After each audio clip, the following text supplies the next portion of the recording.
Sudah 1 bulan terakhir harga ayam potong di pasar tradisional tidak menunjukkan tanda-tanda akan turun. Terkait dengan tingginya harga ayam potong, beberapa pedagang yang ditemui meminta pemerintah untuk segera mengambil kebijakan.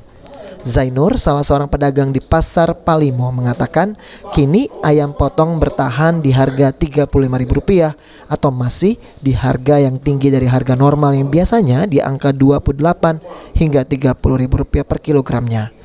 Jika harga ayam masih normal, pedagang bisa menjual 100 kg per hari.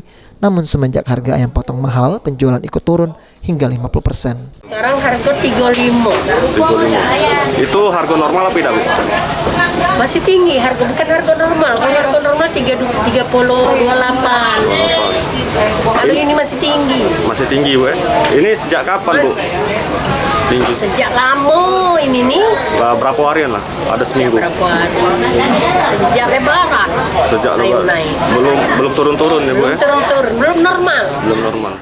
Senada dengan pedagang lain di Pasar Palimo juga mengatakan sejak harga ayam potong naik di Rp35.000 per kilogram, penjualan ikut turun. Para pedagang pun berharap pemerintah bisa membantu menurunkan harga ayam karena jika harga ayam tinggi, kebanyakan pembeli lebih memilih untuk membeli daging sapi sehingga membuat pasaran ayam potong menjadi sulit. Kalau ayam udah mahal, kalau orang hajatan itu lebih baik beli daging.